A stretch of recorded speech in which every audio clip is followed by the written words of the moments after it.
Hello everyone and welcome to this system design mock interview. I'm very pleased to say that with me as my candidate today is a former engineering manager at Google. And he's with me now. Mark, how are you?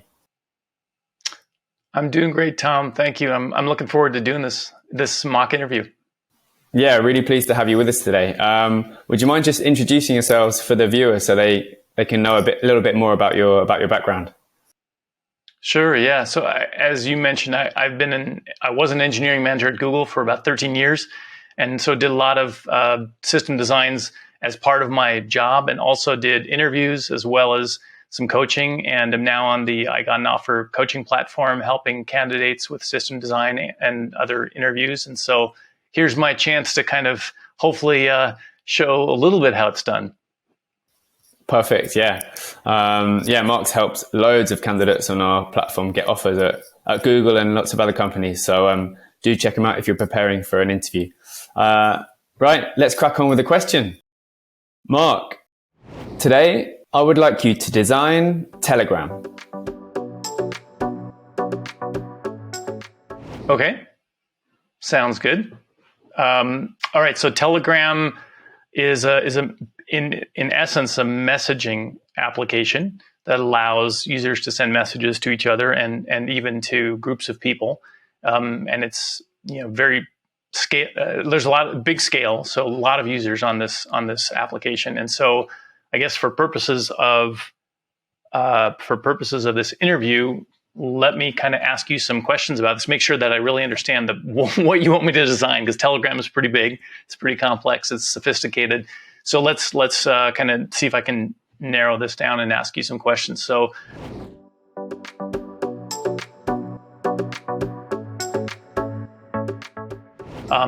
first off, in terms of use cases, again, I mentioned it's basically about sending and receiving messages. And so I think the primary use case that I'd want to think about is I want to send a message and I want to check messages and read my messages. There's also groups. And so maybe a question to you is, are those the basic use cases that you'd like me to cover in terms of the functionality of the system? And what about groups? Yeah. So yeah, I think that's right. Let's go for sending messages and receiving and reading messages. And I think we can leave groups to one side just for the purposes of the interview today. Just with the time that we've got, let's forget about groups. Okay.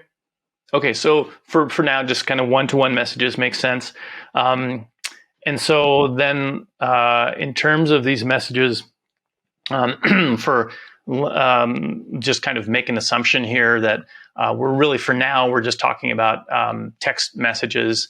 Telegram itself allows you to send larger things too, but for purposes of this, is it okay if we just kind of talk about sort of messages, text messages, sending and receiving those?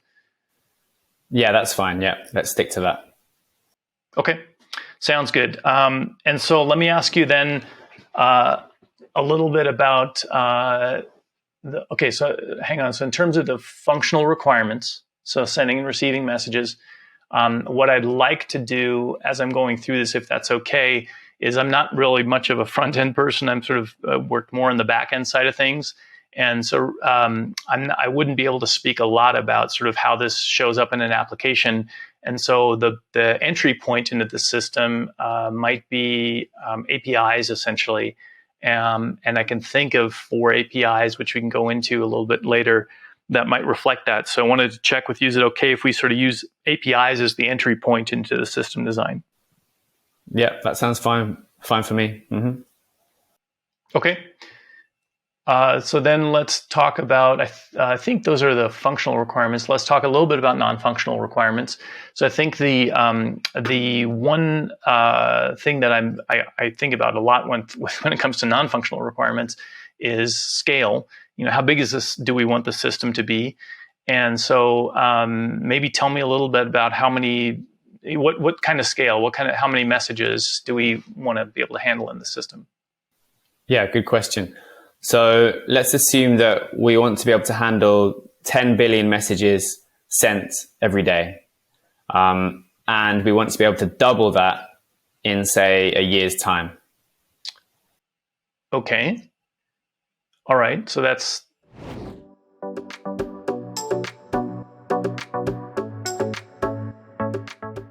that gives me good hints about some core ways to think about the system. That's useful. Thank you. And then in terms of, all right, so if we say 10, let's use that number just briefly. Let me do some quick math here. Think through this a little bit.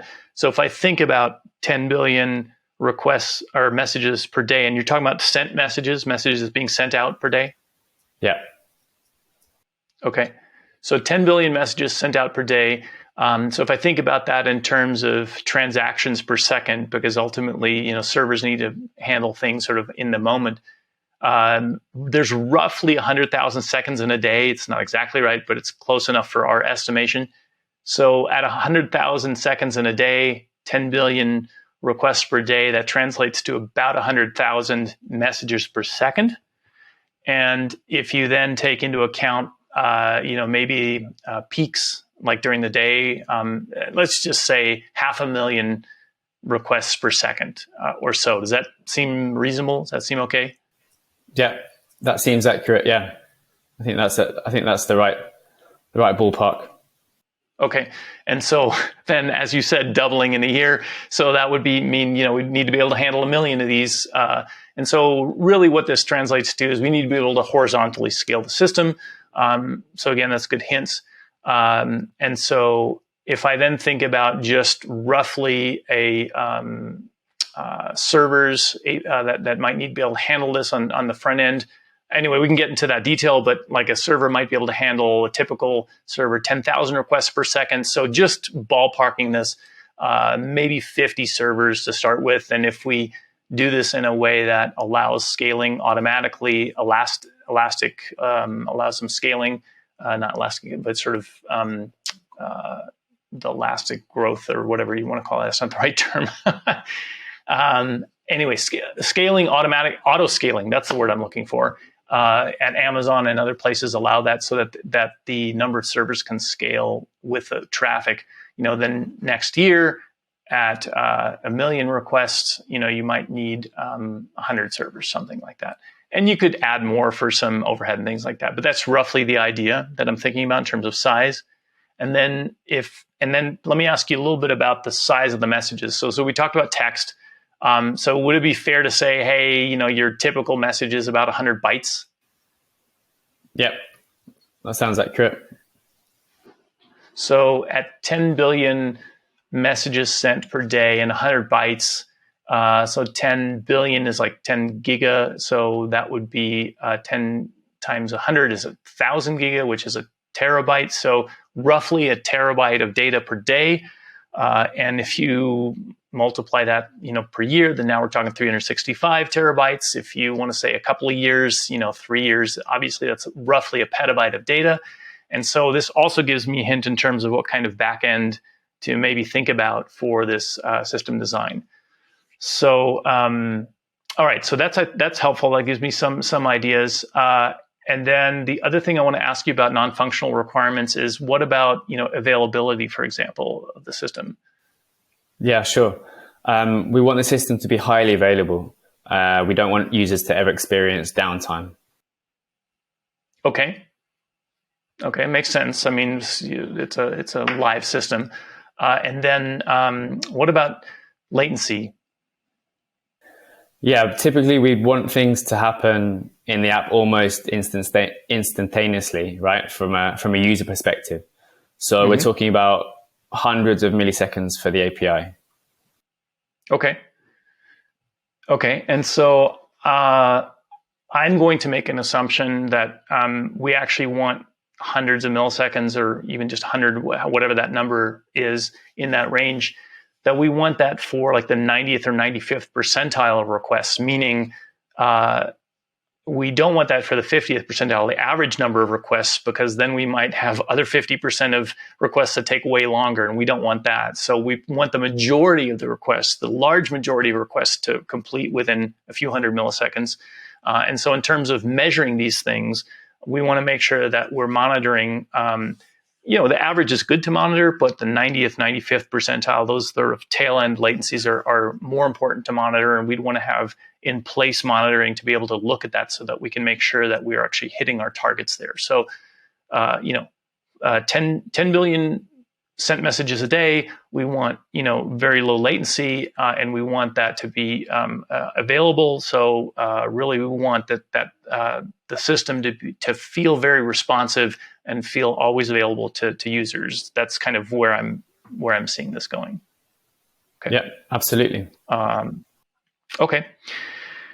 And then if I think about, I'm going to make an assumption here that because these messages, if I send you a message, it's not critical that we talked about latency in terms of response time to me as I'm sending it. And if you're on the receiving end and you're getting your messages, you want that to be responsive.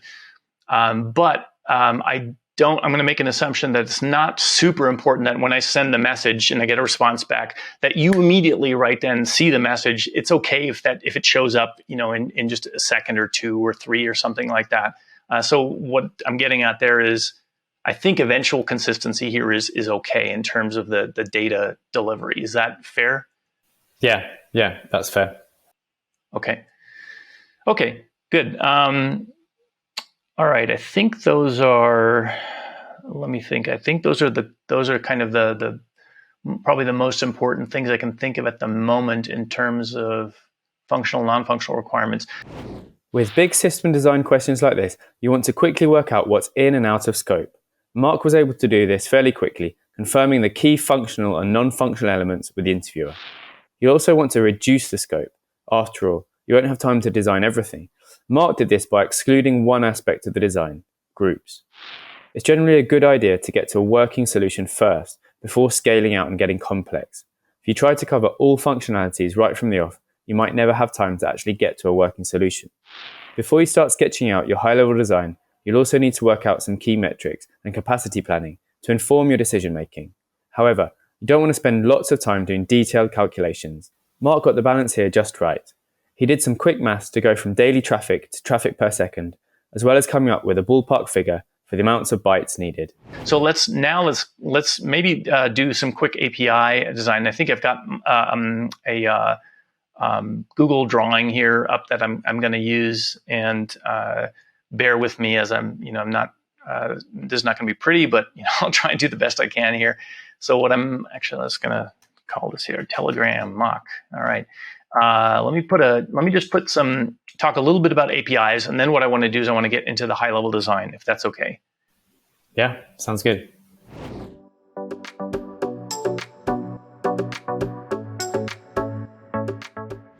All right, I'm going to try and if this text size doesn't work or whatever, just let me know. But I'm going to just talk about APIs right here.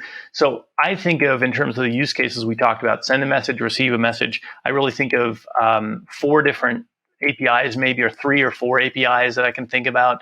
And I'm going to use very poor REST representation here, and I'm not going to do it for all of them. But so to start with, a REST API for sending a message might be, whatever the domain of this thing is going to be, telegram.co or something like that. And then messages, maybe v1 for versioning. And let's see here. And then what I would do is the HTTP request, post request is probably the most appropriate thing, with a body that contains sort of the information of this message. And so what would I want in this message? I guess I would want maybe the sender ID, which is identifying me as who's sending this thing. I probably would want, it would be like something like, I don't know, it's either going to be some name mangled thing that's sort of some identifier, or it's going to be some generated ID, I'm not sure. And then recipient ID, which is, who am I sending it to? And this could be, Jones, Tom, some number. And then maybe I would want the text, I guess, really, for purposes of what we're talking about. Pardon the auto capitalization here. That's just, and then it would be, hi there, how's it going? something like that. And this would be roughly the body. And then I would get back as kind of standard HTTP response codes, 200 if everything is okay, 400 something if there's some sort of error with there's some limitations, maybe there's some other errors or something like that on the server side. So anyway, that would be roughly an API call to send a message to somebody. And just to be clear, the header of this message would have authentication to make sure I can't fake, the sender, et cetera, things like that. There would be some standard things in here. So this would be one. So let me actually label this thing. This would be send a message. Okay. All right. And then, so I said 4 APIs. So let me just run down the 4 APIs and we can kind of get, so there's check messages, and check messages would be basically seeing, do I have any new messages? And this similarly to the other one, messages v1, and this might be a get request with there's no body. It's just a get request, and what it might return as a response is a list of messages. Anyway, message IDs or something like that. So that would 200. Okay. So that would be to see, do I have any new messages if I'm on the receiving end of things?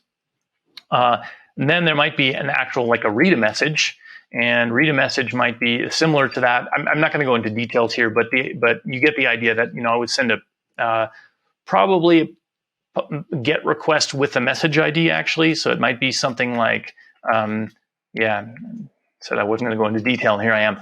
Anyway, a message with the, I'm going to just do this one briefly, messages v1, and then I'm going to say message ID, equals whatever the message ID is.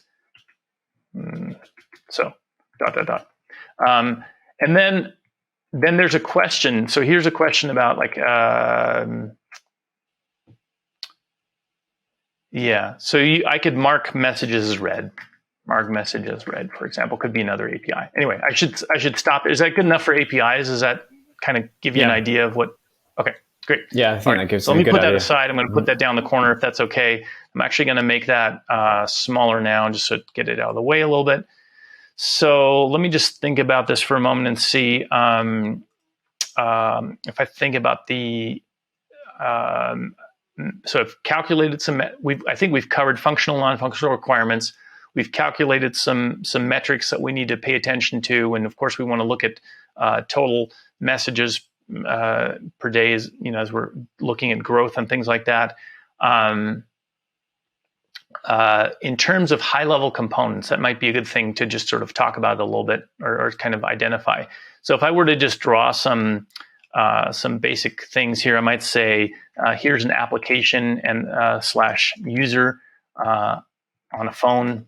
I'm sorry, this is, again, to make this a little bit smaller. And this application might talk to, we probably want, given the scale and given the requirements here, we will want a load balancer that winds up directing the traffic to a set of application servers that can scale, so that we distribute the load evenly. And there's different strategies to load balancing. You can wind up doing what's called round robin, where it just goes, and it just kind of distributes one after the other one, just a round robin as it's called. There could be one with least CPU, or least loaded, I guess is the right term, where it looks at the load of the servers and it sends it to the ones that are least loaded. You can actually do the reverse too. There's reasons to do that, but we're not going to get into that. So there's different load balancing strategies, but I think we need a load balancer here because we need to be able to scale. So, and then behind the load balancer, we would have basically app servers, or API. Maybe let me call them API server. And again, I'm going to make this a little bit smaller so that this is a little bit. And then just to be super clear here, there's many of these. And I think we talked about, when I was talking about the traffic numbers earlier, I think I said, maybe we want 50 of these roughly to handle, peak or something like that. So imagine there's 50 of these guys, and the load balancer distributes that. Does that make sense? Yeah, I don't think we did put a number in it, but I think that's right. 50 sounds about right Okay. to me. Yeah. So if we have 500,000 good. Okay. So let me just recap that. So if we have 500,000 requests per second coming in for sends, this is only for sending, and each API server, let's say, can handle 10,000 send requests per second, then we would want 50. Just doing the math. To be fair, getting messages might be more frequent actually than sending. Especially in a group environment, we said we weren't going to talk about that, but so you might double that, right? So maybe we've got 100 or something like that. So that's the API servers. These are the things that basically take these APIs that we just talked about a moment ago and process the message, process the request, and translate that to what needs to happen in the back end on the back end server side. Is this visible? Okay. Is it? Are you able to see this? Okay. In the Yes. on your screen. Okay. Yeah, that's good. Mm-hmm. All right. Let me just stop for just a moment, just to give you a chance if you have any questions or anything I'm missing so far. No, it looks good to me. Okay. So let me continue with some of the components here that I'm thinking about. So if I jump, skip a couple of steps here, and let me see if I can actually find one of these. Oh, look at that. There's actually a shape for, oh my gosh, a database.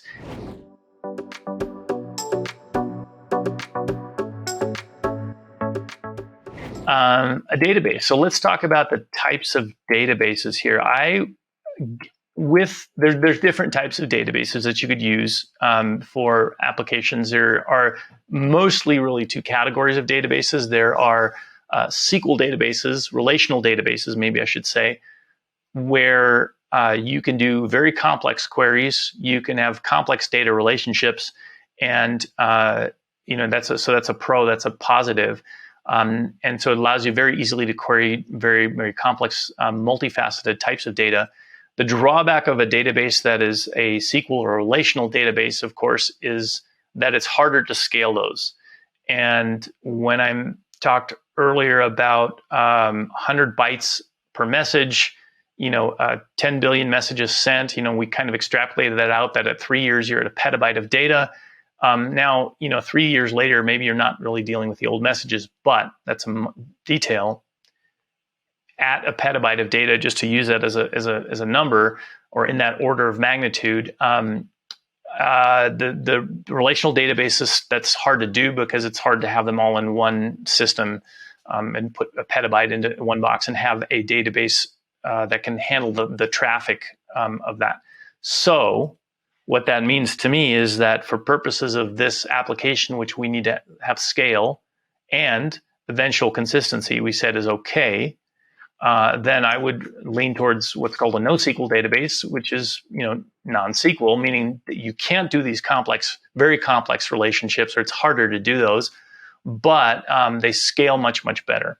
And so I would probably go that route, and I would probably do something like, and I'm going to be even more specific here than NoSQL, I'm going to say like AWS, Amazon Web Services, DynamoDB is probably something I would choose.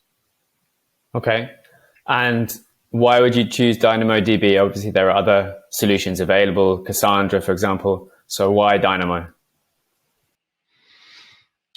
Yeah, that's a fair question. You could absolutely use Cassandra, MongoDB, some of these other solutions. I tend to think about engineers' time is very expensive, and so I would start with a hosted solution. So DynamoDB, Amazon Web Services, is a hosted solution where they manage the servers, and you're talking essentially to a cloud service. So I could actually, if I really wanted to be kind of a little bit silly here, I might, let me see here. Sorry. I might do something like this where, it's basically a cloud. And so what that means is that Amazon is taking care of all of the servers and the uptime and et cetera, And so we don't have to worry about that. And it turns out DynamoDB actually scales quite well. I mean, Amazon has got lots of customers using it. So it's a good solution. It may turn out actually that as we scale from a cost perspective, that we would want to run our own servers, and which you would need to do if we were using Cassandra or Mongo or so on. There's probably hosted solutions out there too, but from a cost perspective, it might be more effective for us to just have servers and run Cassandra instances in Mongo or MongoDB instances. So it's a fair question, and that might be a future thing to look at. But at the beginning, I would be thinking about getting this working and getting it working quickly with a good solution that is a known solution. Does that make sense? Yeah, that sounds fair. That makes sense. Thanks. Yeah, please continue. Okay. Let me talk a little bit about. So one of the things I said I skipped a step here, and I did, because here's these API servers, and here's this now cloud. I'm a cloud DynamoDB database or whatever over here. How do you get to these things, right? And do you just talk to these, or how does that work? How does it know if there's multiple of these things? Really, it's because it's a cloud. It looks like one. So the scaling actually happens inside Amazon there, which is another nice benefit. We don't have to worry about it. But let's assume we had to worry about distributing this, or what's called partitioning, sharding this data across multiple servers or locations or instances or whatever. Then these API servers that get a request would need to know where to go, where to send this traffic to.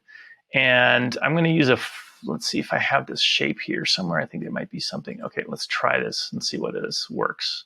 Okay, so I'm going to call this consistent hash ring. And I think I'll make this a little bit smaller so it fits. So what a typical technology that's used often in distributed systems in order to partition this data space is what's called consistent hashing. And it's a way to take a large set of identifiers or space of data and break it down into buckets.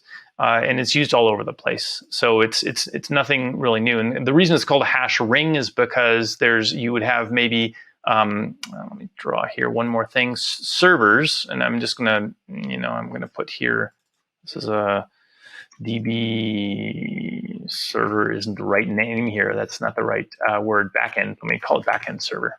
That's a better name for it. You might have, at each one of these, and I think this might be 12 points or something, you might have 12 backend servers that are taking all of the traffic and are sending this to the database. And what this consistent hash ring basically does is it allows partitioning the space in a well-known way that can also scale if you add more user or IDs to the system. And so what I might do, and let me talk through this for a little bit more clearly, hopefully. So if I send a message, if I'm back down in this API and I want to send a message, and this application is sending a message, there's a user ID, which is the sender ID, which is it's me in this case for this particular example. The load balancer just picks an API server and passes that request on. Now I'm on this API server here. And the API server now needs to know which backend server do I send this to have it go to the database. And what it does is it looks at, my name here, Klenkmark 00134512, and there's probably a billion of these users. Maybe we didn't talk about number of users, but assume there's lots of users here. And it takes the number of users and boils them down into, in this case, maybe 12 buckets, assigns me based on my ID a bucket, and then that goes to a particular backend server. And so again, I'm hand waving a lot here, but you imagine that you have 12 of these little backend servers, and so I'd go to this backend server. The consistent hash ring would essentially assign me that, and that's done in the API server. So my request from a storage perspective, where does this get stored, goes to this backend server and then gets stored in the appropriate location. I am hand waving over a lot of this stuff, so I apologize. And we could go into depth here in more detail, but I kind of just want to mention the fact that this is a typical technology, consistent hashing, and I called it a hash ring. Let me just get rid of that to make it easier. Consistent hashing is a well-known technology to do this kind of thing. And if I were using DynamoDB, I probably wouldn't have to worry about this because it's all built into Dynamo itself. So that's kind of the trick there. So this message would get sent all the way through and then would get stored. So far so good? Yeah, so far so good. Okay. Yeah, I'm with you. It's looking good. Great. Mark's high-level design was clear and logical. He started with high-level components, identifying 4 APIs without going into too much detail, before moving on to outline the database. He talked well about the trade-offs between different types of databases and gave a good defense of his reasons for choosing Dynamo. When you make a decision like that, it's always good to share your thought process. Ideally, Mark would have shared his reasons without prompting. Okay, so let me just take a look here. So I've started drawing this diagram a little bit. So what I want to do now is I want to make sure that I talk a little bit about the data here. And so I'm going to draw yet another box. Apologies, lots of boxes, lots of text boxes. That's just the way it goes. So what are the types of data that I need to be dealing with here in this Telegram, in this application, for this particular purpose? And so I definitely need to have some sort of a table that has messages in it because I need to store messages. And so I would think that what I would need in this particular table is, let me just think about this. I probably want like a sender ID, which is like the person who sent me the message. I probably want some sort of a message ID, which is the like an auto-generated number that's just it's just a new message. It's not something. It's a system internal kind of a thing. Let's see. What else do I want? Oh, I probably want a timestamp because I want to know when the message got sent. And I probably want some sort of a status, like what's happened with this message. Has it been fully distributed to, again, we weren't going to cover groups, but if we had groups, has it been fully distributed to everyone in the group, or have they all seen it? Has it been, in the case we discussed, have you received my message? Basically, what's the status? And I'm not being super clean about my data types here. And then I guess the other thing I would want in the message, maybe I want the recipient ID, like who am I sending this to, right? That's actually pretty important. And again, with groups, maybe that's a group ID. But so this would be, I think, what I would want to have for a table that has my messages in it. So that's one set of data, and it turns out in Dynamo, one of the nice things about DynamoDB is that you can actually have a main key, which is really fast access, which is actually, turns out it's the partition key or the hash key. So works out nicely with this consistent hashing. And then you could have the message ID, which is just a number that just keeps increasing. And you could use that as I think it's called a range key, which is a secondary key. So there's some really nice fancy features in Dynamo that this data model for messages would work well for. So okay. Does that make sense? Yeah, it makes sense. Okay, so let's talk about some other things that are important here. I think you also want to know about users, and I think for users, the important things for our purposes are, you certainly have a user ID, which is like, that would be my sender. If I'm sending a message, my user ID would be my sender ID, et cetera, or also used as my recipient ID. So that's important.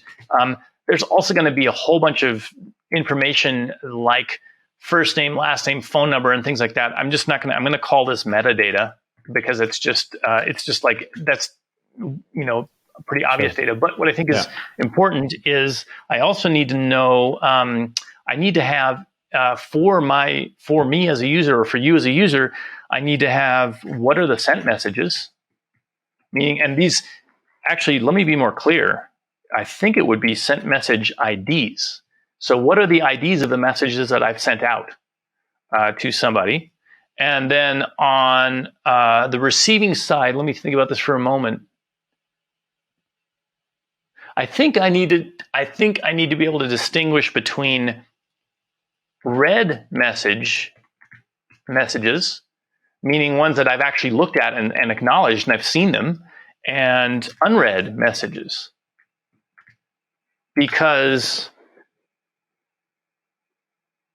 yeah, let me talk about that a little bit more for a moment, if that's okay. Yeah, please do. So if I look at back at the APIs here, right? So, and we talked about latency. We want latency to be low. So if I'm wanting to have my messages be sort of updated reasonably timely, and my check message API, this is the backend API again. This is not necessarily on the phone, but it's in the backend. I want this to be able to return pretty quickly. And so how can this check messages return quickly? Well, one way to do it is by going, okay, so check messages goes through to an API server, and it goes to, and I'm going to, let me move these things here out of the way just a little bit and see if that actually works. Did that work? Hey, that worked. Okay, so let's assume that the hashing, this consistent hashing I talked about earlier, happens in Dynamo. So the API server gets a check messages request, and it goes to Dynamo. And what it can do because of Dynamo's capability, and again, there's a feature there, and with Cassandra and Mongo, there's some similar features. Might have to handcraft a little bit, but what I might do is I might go and say, okay, for user ID Jones Tom 1389120, and I want to see what unread message IDs that person has. And that query can actually, a column query in DynamoDB with a user ID as a key, user ID with a key left from your side, and the column query of unread messages, that's actually very quick in DynamoDB. And so that would return, near instantaneously. And so then what you could do is the check messages would be fast, getting the messages back. And then if you decide as a user, Tom Jones decides, he wants to read a message, he could then invoke the read message API, and the read message API would go and fetch that actual message from the database. This table here, sender ID, message ID timestamp, right? So that's a, message ID. And then when you mark a message as read, and this is why I mentioned this in number 4, I think that marking message as read would move an unread message to the read messages column. So that way it wouldn't show up again. So that way you're explicitly marking messages as read, and when you check messages again after that message that you read wouldn't show up again. Does that make sense? Yeah, okay, makes sense. Okay, So we talked about messages, users. Similarly, like again, with groups, we would have a separate table for groups and things like that. So those are kind of the two tables. This is very crudely the system design. The thing that is missing here, I think, is there is a piece that's missing, which is when I send a message, the person that is to receive the message, Tom Jones in this case, Jones Tom, whatever, may not be online at the time. So I can't wait while I'm sending the message for Tom Jones to read the message. I just have to put it, my request to send the message just has to have it go into the database, messages with the information. And then something else has to be able to realize that Tom Jones has a message. Now, one way to do that is when Tom Jones signs in on his application and it calls check messages, that they see they got this unread message IDs, that they get the message that I just sent in unread message IDs. But how does it get there is really the question. So I think we're missing a piece here. We're missing some sort of let me see, I'm just going to draw something here that is let's see, what is this thing? This might be some sort of I'm going to call it a message distributor, maybe. Maybe that's a good word for it. Let me do that. And by the way, I always tell people, don't worry so much about how things look, but here I am doing centering things and doing anyway. So the message distributor, I think it has to be some sort of a running job that's running independent of anything I'm doing or any other user is doing. And what this message distributor is doing is it's got to be looping over the message database and seeing the status of messages that have not yet been fully sent to anybody, and then take action. So let me see if I can be more specific here. Let me copy this, and I'm going to move this up here. I'm going to move the tables down just a bit here. And I'm going to change this and just make this into an example. So again, let's say sender ID here is blank mark, and message ID is some number, some big long number that's auto-generated. Timestamp is probably a 64-bit timestamp, which is like encoded. I'm just going to do it like this, timestamp. And so now the interesting thing here, and recipient ID. Oh yeah, let's put recipient on here. Jones Tom ... Okay. Now the status is the reason that I wanted to do this example, because the status is the thing that determines whether the indicator has this message been sent. So I'm going to just say here, maybe this is called undelivered or something like that. Does that make sense? Mm-hmm. Yeah. That sounds good. So this message that I've sent is undelivered. It's been sent, but it's undelivered.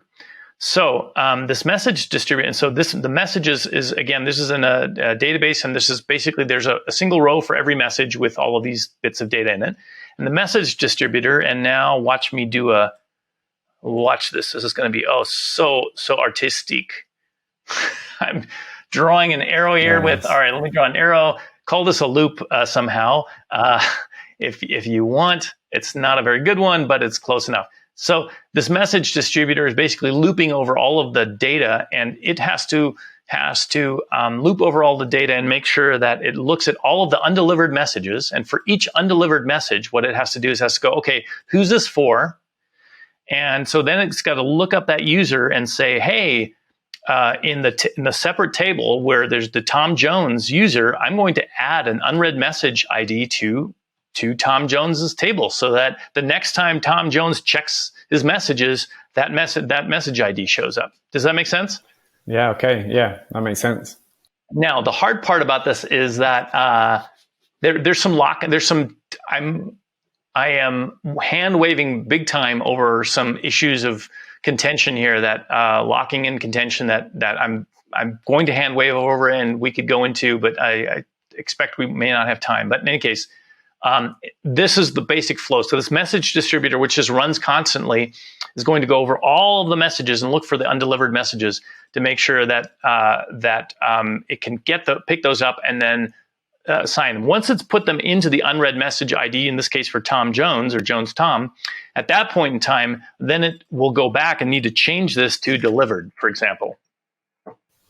Right, to the status. And then next time it would skip over this. And for groups, again, like you could imagine that for groups, this gets more complicated because you have to make sure it gets delivered to everybody. So it might get more interesting, and the status might not be sufficient like that. But again, that's I'm just noting that just for future.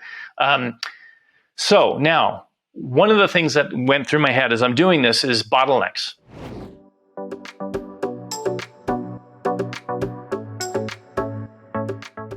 So I think there's a bottleneck in this, the way I've designed the system, in that this message distributor, as we grow from, we said, what do we say, a terabyte of data, new messages per day, to 360 to a petabyte over 3 years, right? So if you start with a billion messages, this message distributor might be okay. It'll go churn through all these messages. At some point in time, the data is going to grow so big that this thing might slow down. So this could be a bottleneck in terms of traversing all of these messages. So we're going to have to figure out a way. And I don't know off the top of my head. It might be that we need two separate tables. Actually, we might need a messages table that is a messages table for undelivered messages and delivered messages, or something like that. I'm not exactly sure. Or we need to make sure that Dynamo or whatever system we're using, Cassandra, Mongo, has a feature where we can do a filtered search that is very fast because it's low level at the database to skip over stuff that doesn't meet a certain criteria. Does that make sense? Yeah, that makes sense. So that's how I might solve that problem. But I'm doing a lot of hand waving. And this message distributor, by the way, I think this also has to scale.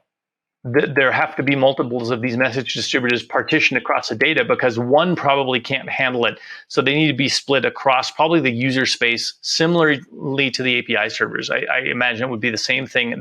Otherwise we would have another bottleneck, which is that this message distributor is just getting more and more traffic, and at some point in time it peters out, and one can't handle it.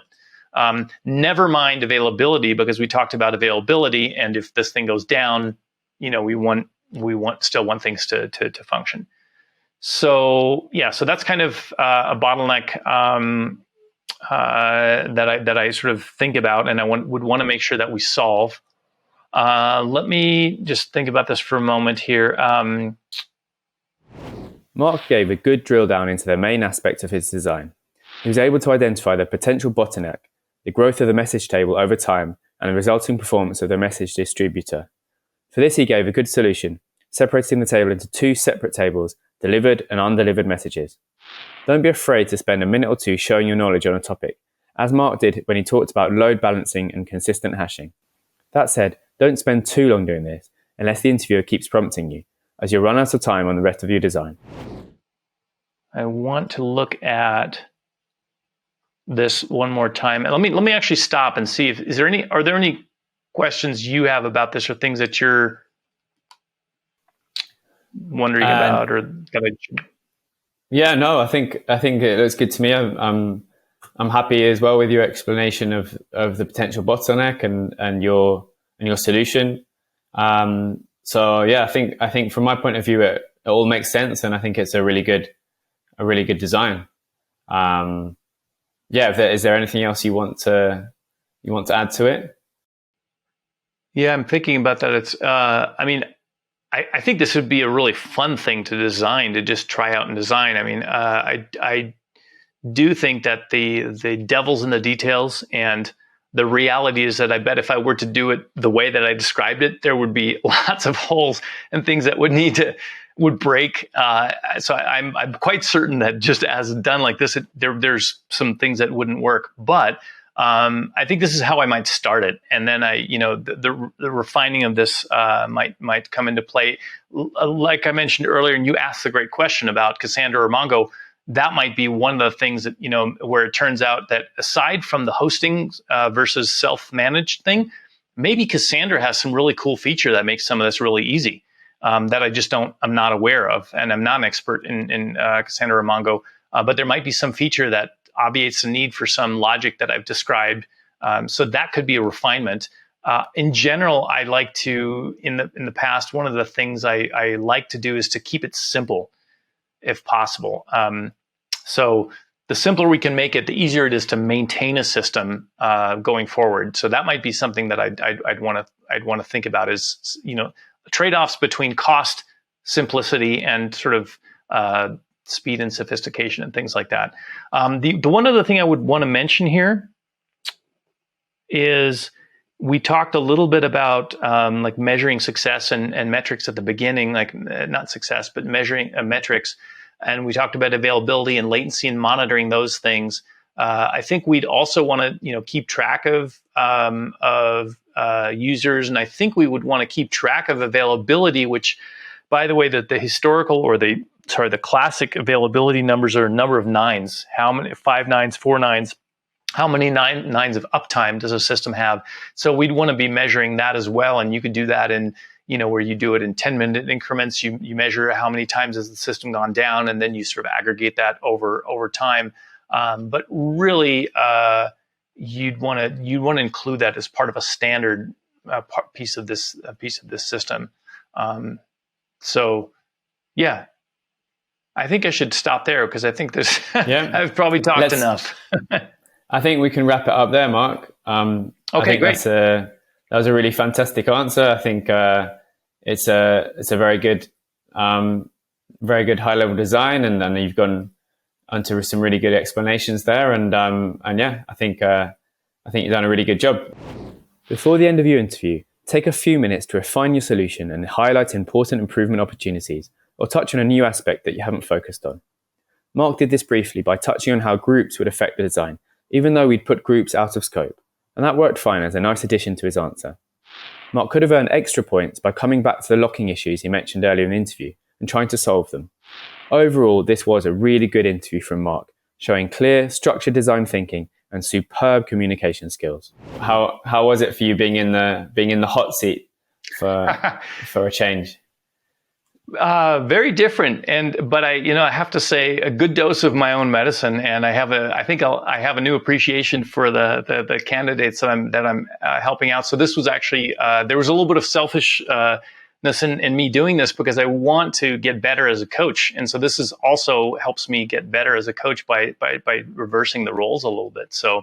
And I fully expect that if somebody is watching this and then does a coaching session with me, that they'll point out some flaws in my design, and that's great. That's fantastic. I love it. Bring it on. I want to hear about it. So there you go. Thank you for doing this. This is great. He's given you permission to do so. Well, Mark, thanks very much. And we'll hope to do more of these with you very soon. Thank you. Sounds good. Thanks. Hello, I really hope you found that useful. If you did, you can like and subscribe, and why not come visit us at IGotAnOffer.com. There you can find more videos, useful frameworks and question guides, all completely free. And you can also book expert feedback one-to-one with our coaches from Google, Meta, Amazon, etc. Thank you, and good luck with your interview.